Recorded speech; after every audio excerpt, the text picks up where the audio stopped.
Hello everyone, welcome back to my channel.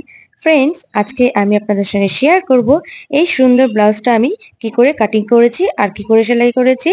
পুরো কিন্তু সূত্রের সাহায্যে আমি আজকে আপনাদেরকে দেখাবো। তো চলুন ভিডিওটা স্টার্ট করছি। তো সবার প্রথমে দেখুন আমি নিয়ে নিয়েছি লাইলেন কাপড়।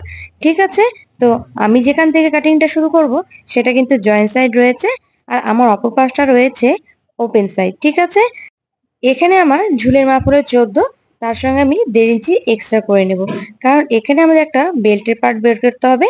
তো তার জন্য আমি 1.5 ইঞ্চি নিয়ে নিচ্ছি। এবার আমরা নিয়ে নেব পুটের মাপ 6.5।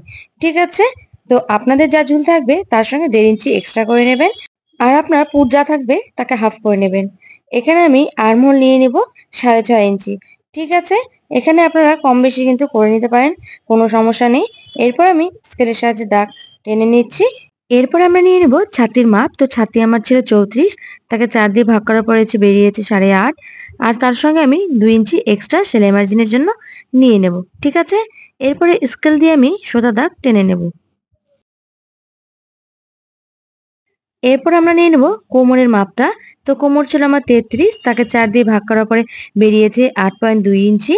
ঠিক আছে, তারপরে আমি এর সঙ্গে সেলাই মার্জিনের জন্য এক্সট্রা 2 ইঞ্চি নিয়ে নেব। এরপরে দাগগুলোকে আমি মিলিয়ে দিচ্ছি।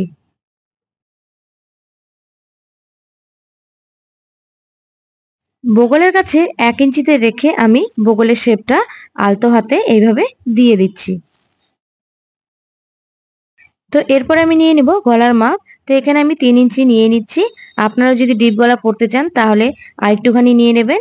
তো নিচের গলা আমি নিয়ে নিচ্ছি 7 ইঞ্চি। এখানে আপনারা আপনাদের পছন্দ অনুযায়ী নিয়ে নিতে পারবেন। এরপরে স্কেলের সাহায্যে একটা বক্স বানিয়ে আমি আমার পছন্দ অনুযায়ী একটা শেপ দিয়ে দিচ্ছি। এখানে আপনারা আপনাদের পছন্দ অনুযায়ী শেপ দিয়ে দিতে পারেন। এরপরে একদম নিচ থেকে আমরা 3 ইঞ্চিতে দাগ দিয়ে দেব। তো ডান পাশে আর বাঁ পাশে সমানভাবেই কিন্তু আমরা দাগ টেনে দেব। এখানে আমরা একটা বেল্টের পার্ট বের করব। তো তার জন্য কিন্তু 3 ইঞ্চিতে আমি দাগ দিয়ে দিয়েছি। এবার আমি স্কেলের সাহায্যে এই দুটো দাগ সমানভাবে মিলিয়ে দেব। দেখুন আমার কিন্তু সমস্ত ডিজাইন কমপ্লিট হয়ে গিয়েছে। এবার আমি এটাকে কাটিং করে নিচ্ছি।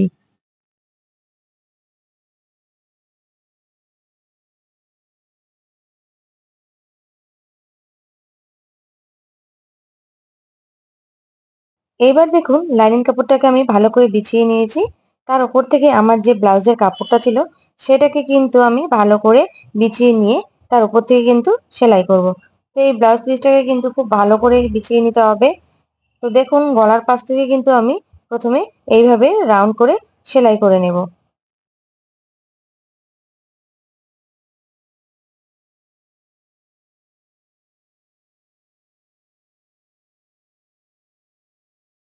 তো দেখুন রাউন্ড করে কিন্তু আমার সেলাই করা হয়ে গিয়েছে। এবার আমি ডিজাইন বানাবো। তো দেখুন আমার যে ব্লাউজের পিসটা রয়েছে সেটাকে কিন্তু এইভাবে ভালো করে প্লেট করে নিতে হবে। তো দেখুন এইভাবে কোনাকুনি করে এই ডিজাইনটা হবে, বুঝতে পেরেছেন? তো একটা করে যখনই প্লেট বানাবেন তারপরে কিন্তু পিন আপ করে নিতে হবে। ঠিক আছে, তো দেখুন একটা প্লেট আমার হয়ে গিয়েছে। ঠিক একইভাবে আরো কয়েকটা প্লেট আমি এইভাবে বানিয়ে নেব। এখানে প্লেট বানাবার সময় কিন্তু যত্ন করে প্লেটগুলো বানাতে হবে, কারণ সবগুলো প্লেট যেন একদম সমান হয়, না হলে কিন্তু দেখতে একদমই ভালো লাগবে না। তো এখানে মোটামুটি যতগুলো প্লেট হবে ততগুলো প্লেটই বানিয়ে নেবেন। তো মোটামুটি আমি 3 থেকে 4টে প্লেট বানিয়ে নেব। তো প্রথমে আমি আপনাদেরকে বাঁ পাশে বানিয়ে দেখাবো, তারপরে ডান পাশে কিন্তু আমি নিজেই বানিয়ে নেব।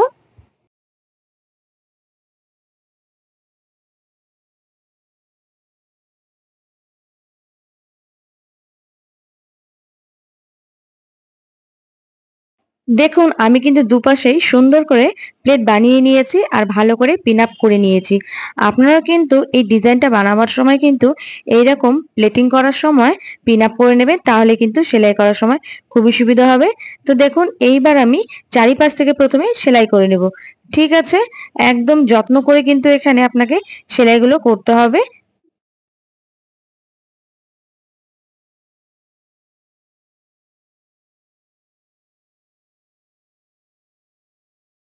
দেখুন চারিপাশ থেকে কিন্তু আমাদেরকে সেলাই চালিয়ে নিতে হবে। ঠিক আছে,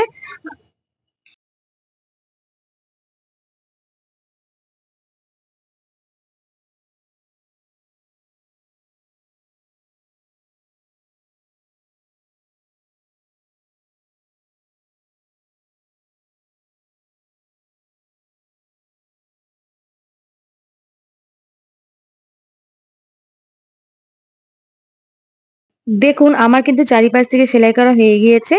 এইবার আমি বাড়তি কাপড়ের টুকরোগুলোকে কেটে সুন্দর করে বাদ দিয়ে দেব। বুঝতে পেরেছেন? আপনারাও কিন্তু সেম ভাবেই কাপড়ের বাড়তি টুকরোগুলো কেটে বাদ দিয়ে দেবেন।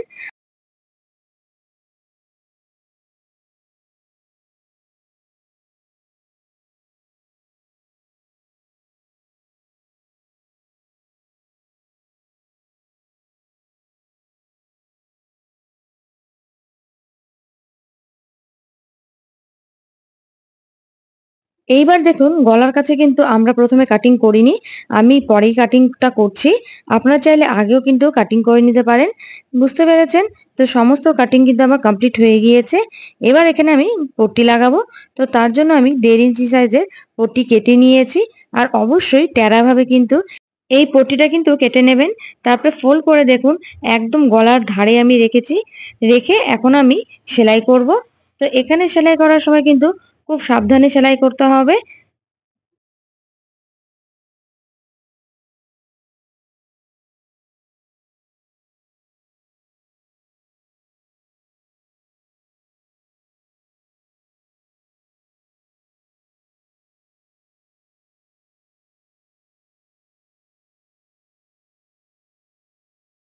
দেখুন পট্টি কিন্তু আমার লাগানো হয়ে গিয়েছে।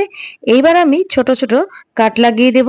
এতে করে ওল্টানোর সময় কিন্তু আপনার ফিনিশিংটা কিন্তু খুব সুন্দর আসবে। ঠিক আছে? তো দেখুন আমি কিন্তু কাটিং লাগিয়ে নিয়েছি। এইবার ঠিক এইভাবে ফোল্ড করে নিয়ে উপর থেকে একটা আমরা চাপ সেলাই এইভাবে দিয়ে দেব।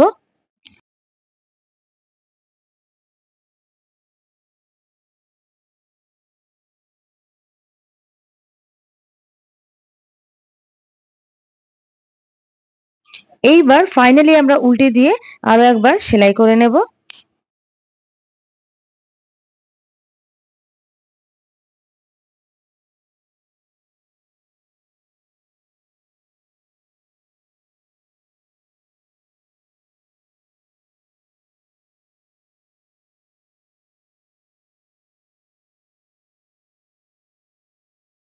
দেখুন গলার কাছে কিন্তু আমার পট্টি লাগানো হয়ে গিয়েছে। এবার নিচের দিকে যে আমরা বেল্টের পার্টটা কাট করেছিলাম সেটা এখন আমরা ব্লাউজ পিসের সঙ্গে হুবহু সেলাই করে নেব।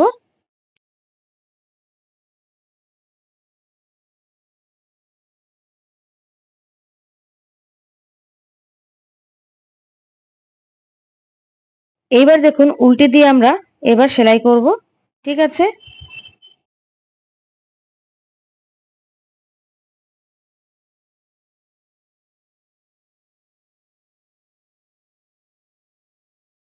এইবার ফাইনালি ফোল্ড করে সেলাই করব।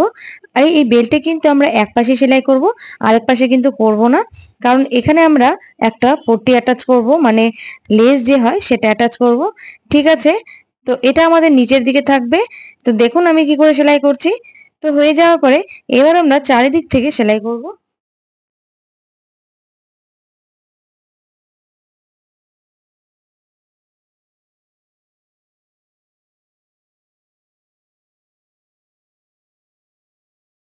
তো বেল্টের অংশটা আমার সেলাই হয়ে গিয়েছে। যেই পাশটা আমরা সেলাই করিনি, ব্লাউজের উপরে আমরা উল্টে দিয়ে রাখবো। তারপরে কিন্তু সেলাই করব। বুঝতে পেরেছেন? এই কারণেই কিন্তু আমি বেল্টের এই পাশটা সেলাই করিনি। তো দেখুন এইবার আমি ফাইনালি সেলাই করে দেখাচ্ছি।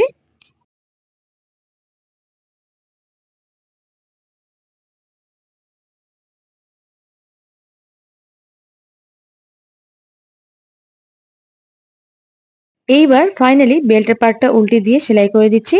তো ব্লাউজ মোটামুটি আমাদের কমপ্লিট হয়ে গিয়েছে।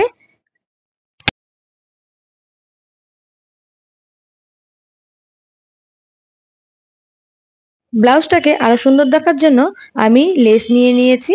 আপনারা আপনাদের পছন্দ অনুযায়ী লেস নিয়ে নিতে পারেন। হলুদের সঙ্গে যেহেতু লাল কালারটা বেশি মানায়, তো সেই জন্য আমি এখানে লাল কালার নিয়েছি। তো এইবার আমি সেলাই করে আপনাদেরকে ফাইনাল লুকটা দেখাচ্ছি।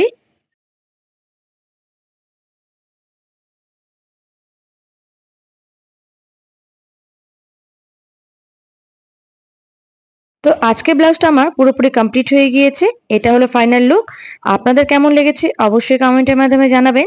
চ্যানেলে কেউ যদি নতুন থাকেন তাহলে চ্যানেলটাকে সাবস্ক্রাইব করে দিয়ে অবশ্যই পাশে থাকবেন। দেখা হবে নেক্সট ভিডিওতে। ধন্যবাদ।